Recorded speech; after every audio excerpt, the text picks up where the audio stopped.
भारत का नक्शा कभी आपने बहुत गौर से देखा है? अगर आप भारत के नक्शे को देखेंगे तो उसमें खनिज, जंगल और आदिवासी ये तीनों एक पर एक मिलेंगे। यानी उस नक्शे में ये तीनों एक ही जगह घेरते हैं। ये सब बचे हुए हैं क्योंकि आदिवासी बचे हुए हैं। आदिवासी बचे हैं क्योंकि उनके साथ अभी भी एक जलती हुई मशाल है। किसकी है वो मशाल? कौन जला गया था उन्हें और कब? ये आदिवासी कौन है? क्या 21वीं सदी के युवा बखूबी इस बात से वाकिफ हैं कि आदिवासियों के वजूद, उनकी अस्मिता, उनकी पहचान और उनका संघर्ष क्या है? एक अहम सवाल हमारा है कि इस देश का मालिक कौन? या इस सवाल को यूं पूछें कि इस देश की जल जंगल जमीन पर पहला हक किसका है? विकास के नाम पर किसका हक छीना जाता है और किसका विकास किया जाता है? ऐसे अनगिनत सवालों का जवाब एक आदिवासी, एक मूल निवासी 20वीं सदी की शुरुआत में ही दे गया था कि यह सब हमारा है और इससे छीनने वाले हर एक शख्स के खिलाफ हम जारी रखेंगे उलगुलान। यह उलगुलान क्या होता है? क्या आज भी यह उलगुलान जारी है? इस उलगुलान के बारे में नई पीढ़ी के लोग कितना जानते हैं? इन सभी सवालों के बरक्स आज हम बात करेंगे बिरसा मुंडा पर। अभिवादन कबूल करिए लक्ष्मण यादव का और स्वागत है आपका सामाजिक न्याय की पाठशाला के इस खास एपिसोड में।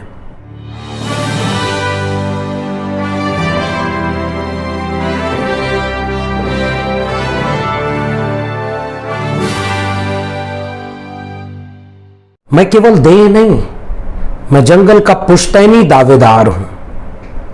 पुश्ते और उनके दावे कभी मरते नहीं। मैं भी मर नहीं सकता। मुझे जंगलों से कोई बेदखल नहीं कर सकता। उलगुलान उलगुलान उलगुलान। हरि सिंह मीणा की इस कविता के आखिर में आए लफ्ज उलगुलान का मतलब है क्रांति, और इस क्रांति रूपी उलगुलान को लाने वाले नायक का नाम है बिरसा मुंडा। कितना जानते हैं आप बिरसा मुंडा के बारे में? 21वीं सदी में अगर हम बात करें तो हमारे पास कितनी किताबें हैं, कितनी जगह पाठ्यक्रम में पढ़ाया जाता है, कितनी जगह इनके बारे में बताया गया कि बिरसा मुंडा कौन थे, उन्होंने किन की लड़ाई लड़ी, वो किस तबके से आते थे, उस तबके की क्या क्या मुश्किलें थी। इन सारी बातों पर बातचीत नहीं की गई है। इसके चलते आप ये देखेंगे कि आदिवासी समाज को लेकर के एक बहुत उथली सी समझ बना दी गई है। जब हम बिरसा मुंडा पर बात करते हैं तो लेखकों के जरिए यह महसूस हुआ कि मुंडारी और संथाली भाषाओं के लोकगीतों और अंग्रेजों के कुछ सरकारी दस्तावेजों के अलावा बहुत ठोस कोई पुख्ता सबूत नहीं है जिससे आप पूरे बिरसा मुंडा का चित्र खींच सकें। बिरसा की तीर कमान ने जितना इतिहास लिखा, उस इतिहास लिखने वाली कलम पूरा दर्ज तक न कर सकी। कलमों ने तीर और कमानों के साथ दगाबाजी की, और यह दगाबाजी केवल बिरसा तक नहीं रही, पूरे आदिवासी वजूद, पूरी अस्मिता, पूरी पहचान और आदिवासी संघर्ष के साथ यह दगाबाजी की गई। हम बिरसा या पूरे आदिवासी समाज को उस दगाबाजी के साथ देखने के लिए मजबूर हैं। आदिवासियों ने सदियों से जो लड़ाइयां लड़ी, उन्हें सालों में किताबें लिखने वाले इतिहास की कलमें भूल गई। ये एक बहुत बड़ी विडंबना है। बिरसा का पहला रेखा चित्र जो मिलता है, अक्सर आप देखे होंगे ना, एक पगड़ी बांधे आधा नग्न बदन, एक ब्लैक एंड व्हाइट तस्वीर। वो 1940 के झारखंड में रामगढ़ में कांग्रेस के राष्ट्रीय अधिवेशन में प्रकाशित होने वाली स्मारिका में प्रकाशित हुई थी। उस स्मारिका में GS सोंधी का लेख आया था बिरसा मुंडा के ऊपर। उस लेख के साथ पिसेल नामक चित्रकार ने इस चित्र को बनाया था और वो प्रकाशित हुआ था। 5 फुट 4 इंच की साधारण सी कटकाठी का एक शख्स, जिसकी कुल जिंदगी मात्र 25 साल की रही। पहले वह झोपड़ी से निकलकर जंगल, जड़ी बूटी और आदिवासियों के वजूद का जानकार एक डॉक्टर बनता है, फिर धीरे धीरे धरती आबा, फिर वीर बिरसा और फिर बनता है बिरसा भगवान। बिरसा मुंडा का जन्म 15 नवंबर 1875 को छोटा नागपुर के चलखण गांव में करमी मुंडा और सुगना मुंडा के घर हुआ। इनकी 5 संतानें थी, जिनमें 3 पुत्र कोता, बिरसा और कान्हू और 2 बेटियां डस्कीर और चंपा थी। भारत का नक्शा, फिर से मैं कह रहा हूं, भारत के नक्शे को अगर आप गौर से देखेंगे तो उसमें सबसे पुराना भूखंड अगर कोई है तो वह छोटा नागपुर का पठार। यह पूरे भारत देश के भूगोल का केवल 2% हिस्सा कवर करता है, लेकिन पूरे भारत के खनिज संसाधनों का 30% हिस्सा इस 2% वाले छोटा नागपुर के पठार में पाया जाता है।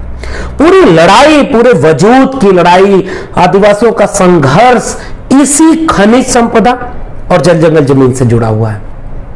इस इलाके में संथाल, मुंडा, उरांव, हो जैसी तकरीबन 30 से अधिक जनजातियां रहती हैं और बाहर से आए हुए लोगों को ये जनजातियां कोल का प्रयोग करती हैं और बाहरी लोगों को इस जनजाति के लोग दिकू कहते हैं।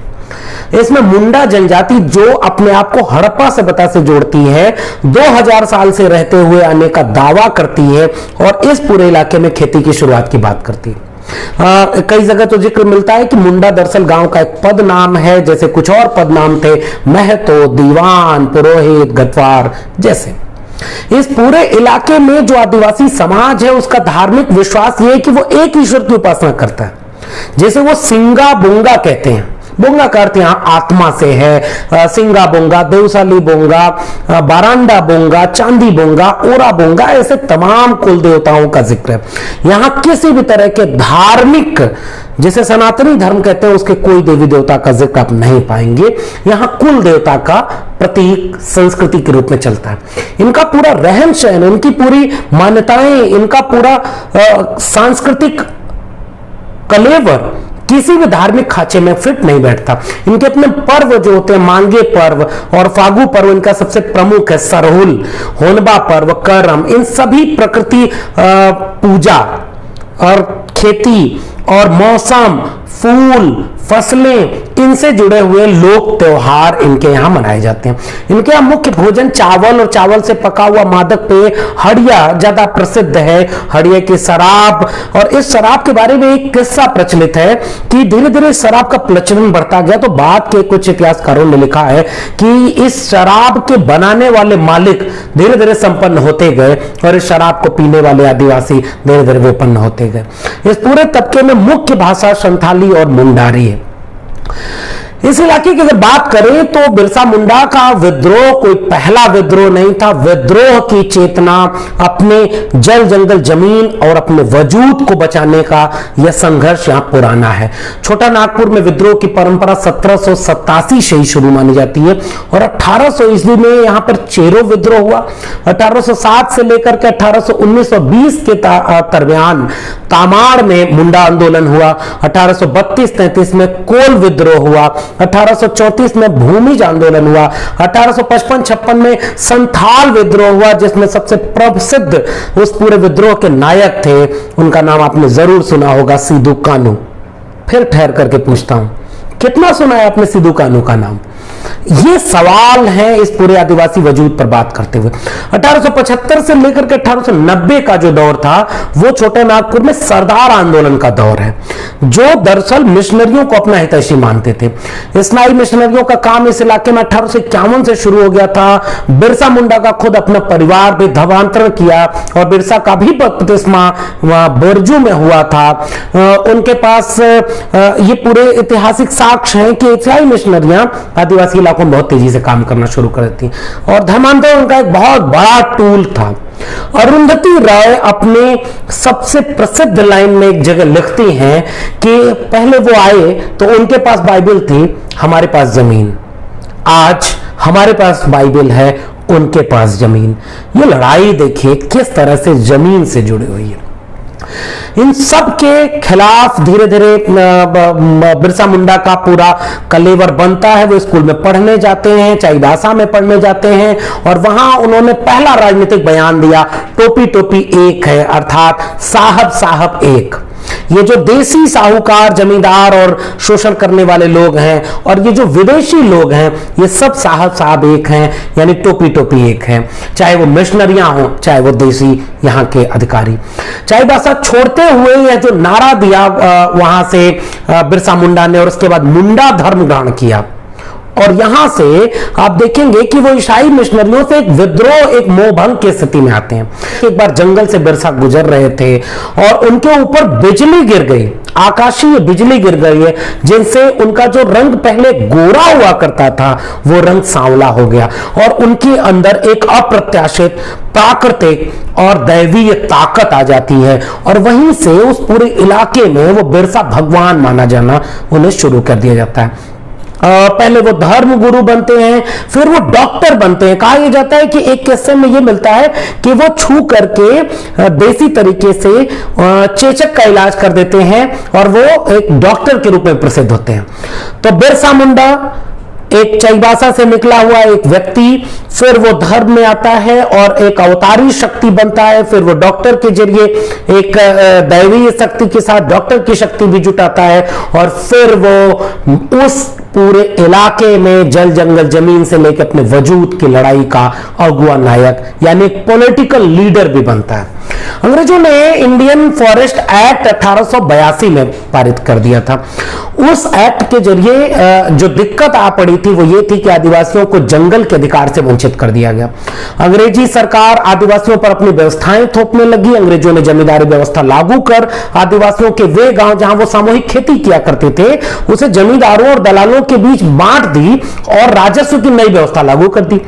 उसके बाद अंग्रेज और जमींदार महाजन ये सब मिल करके अंग्रेज सारे आदिवासियों का शोषण करने लगे और शोषण का स्तर कई गुना ज्यादा बढ़ गया। एक जगह किताब में लिखा है कि उस समय लोकगीतों में यह गाया जाने लगा, घने जंगलों में कौन ताली बजा रहा, घने जंगलों में बिरसा ताली बजा रहा, बिरसा ताली बजा रहा। भालू, जंगली भैंसें, हिरन, हाथी, घोड़े सब समझ रहे लेकिन इंसान नहीं समझ रहा। इस किस्से के पीछे कहानी यह है कि यह जो कई स्तर का शोषण आदिवासी तबके के ऊपर होने लगा था उसमें अंग्रेज, उसमें यहाँ के प्रशासक, जमींदार, साहूकार सब मिल करके आदिवासियों का शोषण करने लगे थे। बहुत गहरा शोषण जिसके खिलाफ वह जो ताली बजाने का प्रतीक है जंगल में वो बिरसा का है। तो जंगे आजादी की पूरी परंपरा सीधू कानू, तिलका मांझी और बिरसा मुंडा तक आती है, जबरिया पहाड़ी जबरिया तक आती है, बाद में वो जयपाल सिंह मुंडा से जुड़ती है। लेकिन मैं 21वीं सदी की युवाओं से पूछूंगा कि आपके पाठ्यक्रम में, आपकी किताबों में, आपकी लाइब्रेरी में या पब्लिक डिस्कोर्स में बिरसा मुंडा कहां है? उस पूरे पृष्ठभूमि में बिरसा मुंडा पूरे राजनीतिक आंदोलन की अगुवाई करते हैं। 6 अगस्त 1895 में बिरसा ने अंग्रेजों की लागू की गई जमींदारी प्रथा और राजस्व व्यवस्था के खिलाफ जल जंगल जमीन बचाने की लड़ाई छेड़ दी। बिरसा ने सूदखोर महाजनों के खिलाफ जंग का ऐलान कर दिया, यानी आदिवासी अस्मिता, स्वायत्तता और संस्कृति बचाने और सहेजने का ये जो आगाज था जंग का, इसे नाम दिया बिरसा ने उल गुलान। और उसने उलगुलान के आगाज करते हुए बिरसा ने एक और नारा दिया था, अबुआ देशम अबुआ राज, यानी हमारा देश तो हमारा राज। और उस समय बिरसा ने जब संबोधित किया था, यह दौर 1895 के बाद का है और उस समय बिरसा ने एक पहाड़ पर खड़े होकर के अपने लोगों को संबोधित करते हुए एक पॉलिटिकल टैक्टिक्स अपनाई और उसने यह कहा कि आसमान से आग बरसने वाली है, जो मुंडा मेरे साथ नहीं खड़ा होगा वो उस आग में जल जाएगा, जो मेरे साथ खड़ा होगा वो उस आग को बुझाने में हमारे साथ खड़े होगा। और उसका प्रभाव यह पड़ता है कि आदिवासी तबके और संथाल और मुंडा जनजातियों के बीच से तकरीबन हजारों लोग उस गुरिल्ला युद्ध में शामिल होते हैं जिसकी अगुवाई बिरसा मुंडा कर रहे होते हैं। और हाथ से बने हुए तीर, कमान, बर्छी, कुल्हाड़ी, गुलेल, इन सब को लेकर के लोग शुरू कर देते हैं वो लड़ाई, जिसने पूरे आदिवासी वजूद में एक मील का पत्थर साबित किया। 1896-97 का दौर आता है और 1899 से 1900 का दौर। इस दो दौर में उस पूरे इलाके में बहुत खतरनाक और भयानक अकाल पड़ता है और बिरसा अपने पूरे अनुयायियों के साथ उस अकाल में मनुष्यता की सेवा करने में खड़े हो जाते हैं। सामाजिक न्याय की पाठशाला आपसे यह कहती है कि इसमें जितने आइकॉन हैं आप देखिएगा उनके कोर में, उनके जहन में मोहब्बत है, मनुष्यता है। पुलिस, जमींदार और जागीरदार कई गुना कर वसूलते हैं उस अकाल के समय में भी, और उस समय फिर लोगों के जहन में विद्रोहपन अपना और तेज होता है। 1897 से 1900 के बीच आदिवासियों और अंग्रेज सिपाहियों के बीच लगातार युद्ध होता रहा। बिरसा और उनके अनुयायियों ने अंग्रेजों की नाक में दम कर दिया। अगस्त 1897 में बिरसा और उनके 400 सिपाहियों ने तीर कमानों से लैस होकर खूंटी थाने पर धावा बोल दिया। 1898 में तागा नदी के किनारे मुंडाओं की भिड़ंत अंग्रेजी सेनाओं से होती है और उसमें पहले तो अंग्रेजी सेना हार गई, लेकिन बाद में इस इलाके के बहुत से आदिवासी नेताओं की गिरफ्तारी हुई और उसके विरोध में 1898 में सिम्बुआ की सभा जो बहुत प्रसिद्ध है, इसमें बिरसा ने लड़ाई को धार्मिक आधार पर मजबूत करने की बात करके किया, जिसे लोगों ने नकार दिया। यहां से उलगुलान और मजबूत होता गया। यानी धर्म से कोई अवतार नहीं आएगा बचाने, हमारे बीच से जो अवतार है वो हमें बचाएगा। जनवरी 1900 में उलिहातू के नजदीक डोमबाड़ी पहाड़ी पर दिक्कुओं के विरोध में बिरसा संबोधित कर रहे होते हैं। तभी कुछ साजिशों के तहत अंग्रेज वहां पहुंच जाते हैं और वहां पर भीषण संग्राम होता है। भारी संख्या में बच्चे, महिलाएं और आदिवासी बुजुर्ग मारे जाते हैं। आखिर अंग्रेजों के पास बंदूकें थी और आदिवासियों के पास हाथ से बने हुए तीर, बर्छी, गुलेल, और इस गुलेला युद्ध में बंदूकों का सामना कितनी देर तक तीर कमान कर पाते। अंत में 3 फरवरी 1900 को बिरसा को चक्रधरपुर में गिरफ्तार कर लिया जाता है और जेल जाते जाते बिरसा अपने लोगों से कहते हैं, जो आज भी वहां के मुंडारी लोकगीतों में गाया जाता है, कि मैं तुम्हें अपने शब्द दिए जा रहा हूं, मैं तुम्हें अपने शब्द दिए जा रहा हूं, उसे फेंक मत देना, अपने घर या आंगन में उसे सजो कर रखना, मेरा कहा कभी नहीं मरेगा। उलगुलान उलगुलान उलगुलान, ये शब्द मिटाए न मिटेंगे, बरसात में बढ़ने वाली घास की तरह ये बढ़ते जाएंगे, तुम सब कभी हिम्मत न हारना, उलगुलान जारी रहेगा। इसे मैंने अश्विनी कुमार पंकज की आदिवासी शहादत नामक किताब से उद्धृत किया है। 9 जून 1900 को बिरसा ने रांची के कारागार में अंतिम सांस ली। कहा तो जाता है कि उन्हें हैजा हुआ, लेकिन उनकी मौत बहुत संदिग्ध है। जेल के सफाई कर्मियों के हाथों से उनको जलवाया गया और बेइज्जत किया गया अंग्रेजों के द्वारा। और आजाद भारत में अब बिरसा फिर से पैदा होते हैं। संसद में उनकी तस्वीर लगती है, एकमात्र आदिवासी। बिरसा के बाद आंदोलन तो खत्म हो गया, लेकिन उसका असर गहरा रहा। नवंबर 1902 में गुमला प्रखंड की स्थापना हुई, 1 दिसंबर 1905 में खूंटी प्रखंड की स्थापना हुई और 11 नवंबर 1908 को छोटा नागपुर टेंडेंसी एक्ट यानी काश्तकारी अधिनियम पारित हुआ और आदिवासी लोगों को इन क्षेत्रों के विशेष क्षेत्र घोषित किया गया और बाहरी लोगों की पाबंदी इसमें घुसने से रोक दी गई और आदिवासियों को जमीन का हक, एक बुनियादी हक मिल गया।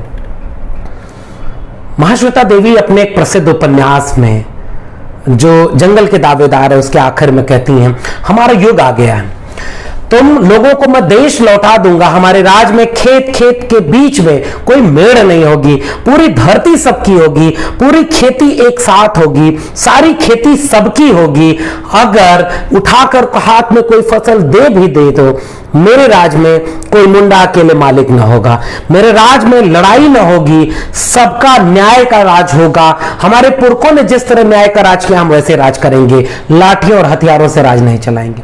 आज भी बिरसा मुंडा उस पूरे आदिवासी वजूद के साथ संघर्ष करते हुए उलगुलान में जारी हैं, अपने हाथ में मशाल लेकर के। 15 नवंबर सन 2000 को जब झारखंड राज्य की स्थापना होती है तो ऐसा लगता है कि बिरसा के उस जारी उलगुलान को एक पड़ाव पर जीत महसूस हुई। लेकिन साल 2019 में जब सुप्रीम कोर्ट के आदेश के मुताबिक जब आदिवासियों की जल जंगल जमीन के लिए छीनने का फरमान जारी हुआ, उन्हें कागज दिखाने को मजबूर किया गया, तब लगा कि उलगुलान आज भी जारी रखना होगा।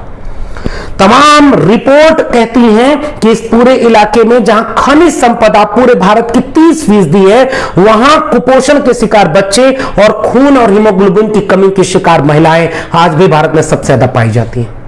यानी विकास जो किया गया वो उन लोगों के खनिज संपदाओं को छीन कर किया गया और विकास के नाम पर फायदा हुआ शहर में रहने वाले अपर कास्ट, अपर क्लास, पुरुष संपन्न शहरी लोगों का, और इसकी बलि चढ़े विकास की वो लोग आज भी कुपोषण के शिकार हैं, उनके बच्चे आज भी अशिक्षा और बेकारी के शिकार हैं, उनके युवा आज भी हीमोग्लोबिन, खून और अपने वजूद से वंचित है उनकी महिलाएं।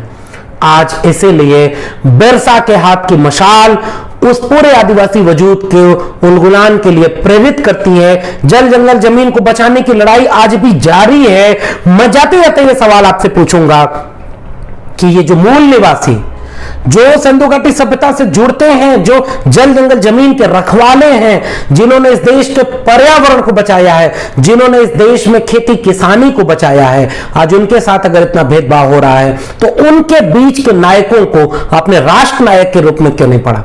आपके सिलेबस की किताबों, आपके पाठ्यक्रमों और आपके सड़क चौराहे की बहसों में आदिवासियों के बारे में कितनी बातें आप जानते हैं? और हाल के दिनों में जब झारखंड के मुख्यमंत्री हेमंत सोरेन जी कहते हैं कि हम हिंदू नहीं हैं, हम अब जनगणना में अपने धर्म के आगे हिंदू नहीं लिखेंगे, हम आदिवासी हैं, तब लगता है कि बिरसा की मशाल आज भी जल रही है। उन्हें वनवासी कहकर के राष्ट्रीय स्वयंसेवक संघ उन्हें हिंदू बनाने पर आमादा है। बिरसा की जलती हुई मशाल उन्हें कहती है कि तुम आदिवासी हो, तुम हिंदू नहीं हो। वह मशाल आज भी जारी है। बिरसा मुंडा आज भी उनके संघर्षों में, उनके ख्वाबों में, उनकी यादों में जिंदा है। लेकिन एक एहसान फरामोश देश की तरह 21वीं सदी के युवाओं को यह जानने ही नहीं दिया गया कि राष्ट्र निर्माताओं की श्रृंखला में बिरसा मुंडा कहां खड़े होते हैं। आप देख रहे थे सामाजिक न्याय की पाठशाला। आपको ये पाठशाला कैसी लगी अपनी टिप्पणी जरूर करिएगा, और अगर आपको ये बातें पसंद आई हैं तो मेरे चैनल को जाते जाते सब्सक्राइब कीजिएगा और उसके बगल में जो घंटी का निशान है उसे जरूर दबाइएगा। सामाजिक न्याय की पाठशाला ऐसे ही जारी रहेगी और नए राष्ट्र निर्माता बहुजन नायकों के साथ जल्दी ही भेंट होगी। तब तक के लिए बहुत बहुत शुक्रिया। सब्सक्राइब कीजिएगा, शेयर कीजिएगा, फिर मिलेंगे। धन्यवाद।